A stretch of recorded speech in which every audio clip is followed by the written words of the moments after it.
ধন্য সে ব্যক্তি যে দরিদ্রের কথা চিন্তা করে। দুঃখের দিনে প্রভু তাকে উদ্ধার করবেন। প্রভু তাকে রক্ষা করবেন ও জীবিত রাখবেন। পৃথিবীতে সে ধন্য হবে। তুমি তাকে তার শত্রুদের ইচ্ছার হাতে ছেড়ে দেবে না। সে রোগশয্যায় শুয়ে থাকলে প্রভু তাকে সামলাবেন। তার অসুস্থতায় তুমি তার শয্যাকে সুস্থ করে তুলবে। আমি বললাম, হে প্রভু, আমার প্রতি অনুগ্রহ করো, আমাকে সুস্থ করো, কারণ আমি তোমার বিরুদ্ধে পাপ করেছি। আমার শত্রুরা আমার সম্পর্কে কটু কথা বলে। সে কবে মরবে আর তার নাম কবে মুছে যাবে? কেউ যদি আমাকে দেখতে আসে, সে মিথ্যে কথা বলে।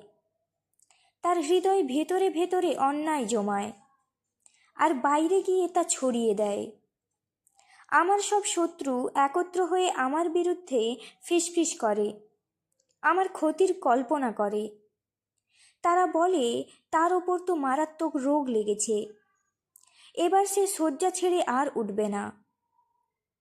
যে আমার অন্তরঙ্গ বন্ধু, যার ওপর আমি ভরসা করতাম, সে আমার সঙ্গে রুটি খেত, সেও আমার বিরুদ্ধে গোড়ালি তুলেছে। কিন্তু তুমি, হে প্রভু, আমার প্রতি অনুগ্রহ করো, আমাকে তুলে দাঁড় করাও, যাতে আমি তাদের প্রতিফল দিতে পারি।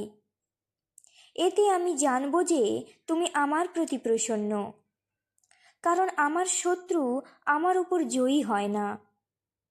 তুমি আমাকে আমার সততার মধ্যে স্থির রাখো এবং চিরকাল তোমার সম্মুখে প্রতিষ্ঠিত করো। ইসরায়েলের ঈশ্বর প্রভু ধন্য, অনাদিকাল থেকে অনন্তকাল